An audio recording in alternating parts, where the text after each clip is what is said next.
Hi everybody. As you can see, I've got my anvils blocked off around the perimeter, and that helps to keep them from moving around at all. So they don't budge right now. I removed the softer mat from just directly beneath them, so that keeps it so that they don't jiggle now as well. So they're locked in place, and I've got them almost exactly at the same height, which I find I like a lot. So my two small anvils come together to make one larger surface, which, you know, there's some aspects of this anvil that I like more than this anvil and vice versa, so I kind of go back and forth. So, yeah, I'll use this, and if I think of any other way to set this up better, then maybe I'll change it. You know, I was actually thinking of substituting angle iron instead of these wood blocks, but, you know, I had this wood, and it works for now. It's just it takes up a little bit more space around the perimeter than I like. Usually I like to be able to put my hammer or tongs or other tools down quickly right in front or along the side, so that doesn't leave me too much room the way that's set up. But yeah, what you'll see in upcoming videos, this is a very solid setup. And speaking of upcoming videos, I think I'm going to make a knife next. And, you know, someone actually commented in the past saying they enjoyed my channel because I didn't put up a knife making video, and I'm by no means a knife maker. In fact, I don't really like making knives, but I do really appreciate knives, and I really appreciate the skill that some blade makers possess. But it's a different kind of skill and a different kind of patience and fine work that goes into a blade, which I typically don't like to put into my work, that level of detail. Though I do feel that I do pay attention to detail quite closely in things I make, like my hammers and tongs. A knife is just, well, it's way beyond, and I really do appreciate that dedication, but that's not me, my personality. So I have two pieces of steel I can use for the project. This piece of 02 square, half-inch square, and I think this is what I'm going to use because it's just about the length that I want. I just want to make a rustic knife, one where the blade and the handle is all in you know, just one piece. So I have a general idea of what I want, and I can already feel that some people, you know, the dislikes are going to come and flow. But keep in mind, I'm not a blade maker. I'm a blacksmith, and I've made some knives in the past, but I actually prefer to buy knives from people who really know how to make them, or who have the patience to make knives and to make them correctly. So especially to get a nice edge on a blade is not an easy thing. So yeah, so I think I'm going to use this piece, but I also have this stock, and this is a piece of Austrian steel from, it's actually D2, or that's what I was told it is, and it's, if you can see, it's kind of, it's not so clear here, the lettering is kind of worn away, but I think what it said was Bowler, which is the company name, and it's K105, which is their designation, I think, for their type of D2 steel. And this is, I think, 1.5 inches, yeah, 1.5 inches or 1.25 inches. It looks like 1.5 inches by 3/16 of an inch thick. And this steel that I was told is very good for making knives because of during the process of making this steel, they fold the steel in 4 directions, or apparently that's what I was told, and that helps to make the grain pattern very consistent in this steel, no matter which direction it's used in.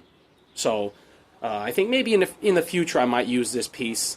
You know, I actually, the reason I have it is they had some scraps of this laying around. Someone ordered a lot of this from Austria, and it's very expensive, and they had some extra cut-off pieces and asked me if I would like them, and I know so many people who make blades, so yeah, I just grabbed it, you know, the few pieces that they had left over there. So I just hold on to this. Maybe in the future I'll try that piece, or I don't know, maybe someone else can use it.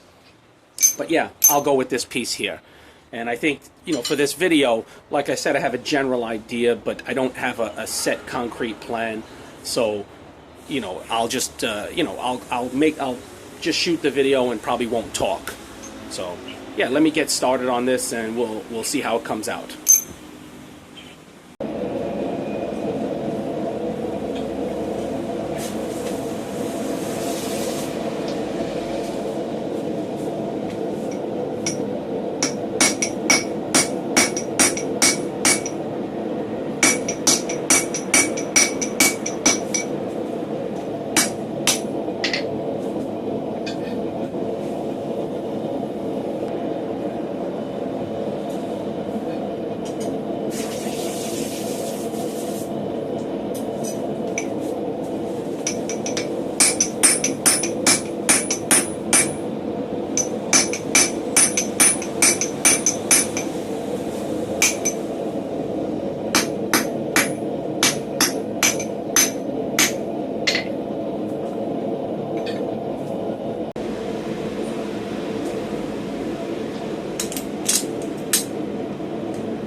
gotta figure out a better angle for my camera.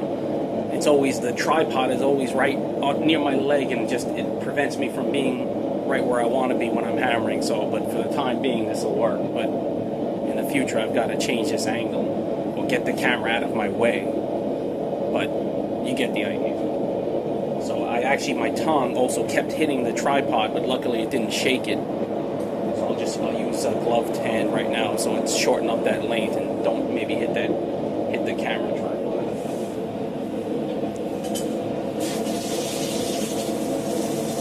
Just gotta cool this off quite a bit now.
Again, like I said before, I'm kind of just freestyling here. What I envisioned is that I'm going to have, I guess it's called a pommel on the end. This will be the handle end, and then this will be a pommel, which, I'm going to make it pointed. I assume they maybe would rounded, flatter shape would be better, but I want to make it pointed, so it's kind of like the butt end could also be used on this knife as well, or at least that's what I think. So continue on.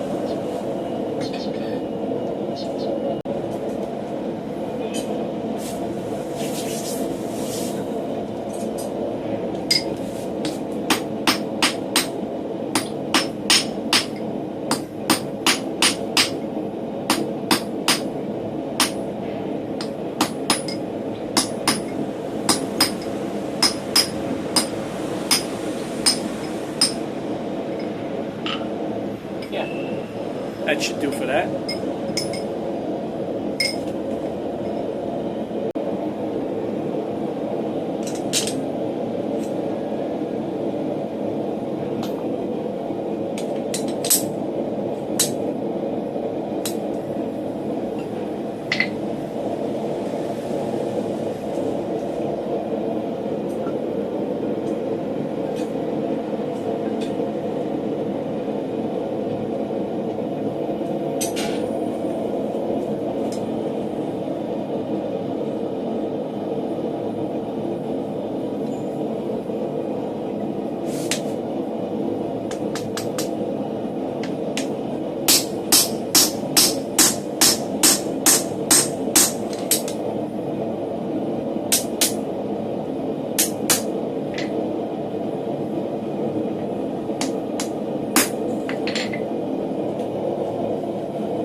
here is what I think I'm doing is marking off the boundary between the handle and what the blade will be. So just taking a guess at that. Don't, like I said, don't really make knives. So we'll see how it comes out. I think what I'm going to do too is first finish out the handle end and, you know, make that as I like, and then work on the blade section.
Giving my hand a little design.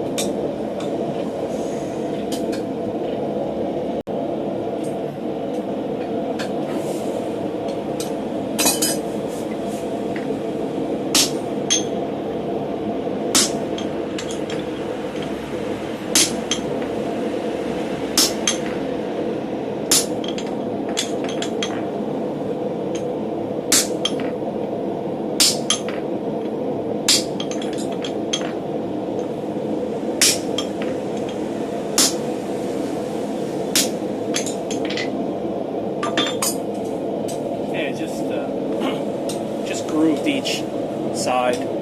You know, I can't show every single bit of the process sometimes because if there's any redundancy, because it's so impossible to upload stuff on YouTube of late.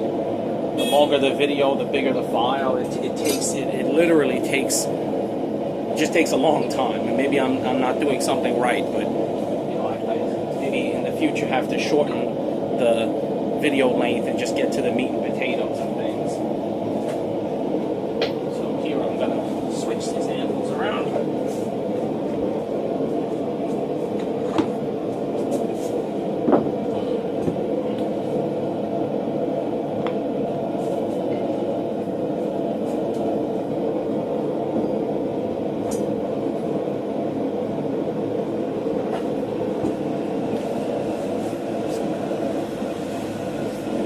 V-swage.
I have one more edge to work on that, so then we'll see what else happens from there.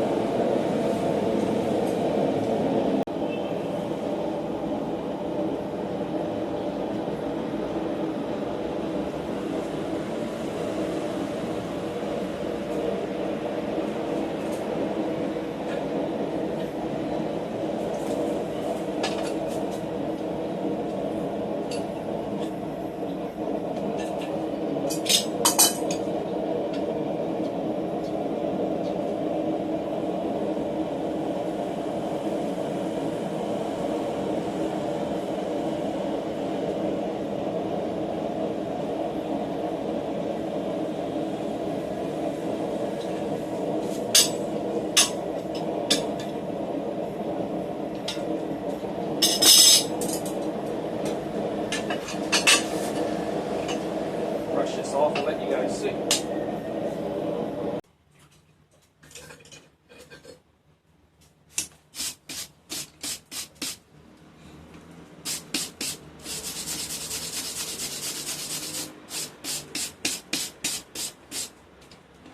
Okay, so here's where I'm at with this knife I'm making. Looks a little bit more like a dagger at this point. You can see I don't know why. I just thought, oh, I'll just do the handle treatment first. And kind of come in, and I don't know, I can't quite see because of the light right here, but yeah, I'm pretty pleased with that. And what this will be, the butt end, the pommel end here, that I'll probably shape that a little bit more. And you know, this, like I said, is the handle, and then this material here at the front end, let's turn that around. And then this material here should be enough for me to create the blade that I'd like to make. So yeah, so far I'm pretty pleased with this, but I mean, the real meat and potatoes is actually the blade, you know, the blade part. So if that doesn't come out well, then if it's not a functional knife, then, well, you know, what's the point? So, but yeah, so far so good. I like I said, I like the design, and you know, I'll continue this. Sometimes these videos, like I just mentioned, they get long, and it's very hard to upload. Maybe I'll put this up in 2 parts. You know, I'll check the footage and see how long it is. You know, it'd probably be better to have a knife done in just one video, but yeah, we'll see how that goes. So yeah, thanks for watching to this point, and I'll be back at it. Thanks.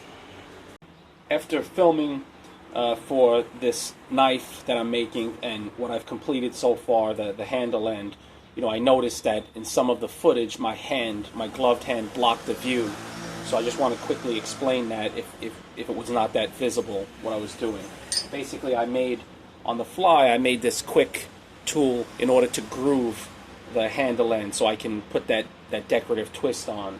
And what I did initially was, on my anvil face, I grooved each side lengthwise, and then when I turned this over, when it was really not visible, when my hand was really blocking the way, I just put that in the V swage depression, and then I cross-cut, not quite that deep, not to the depth of the lengthwise groove, you know, otherwise this would be too sharp. So I just quickly cut, and I cut 4 slots and turned it and did it on each corner, and then did the twist. So, you know, came out, you know, looking pretty well.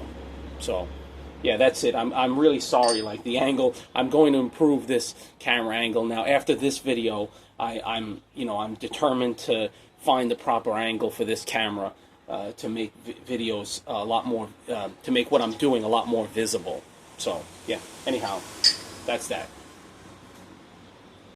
Thanks for watching and putting up with the bad camera angle.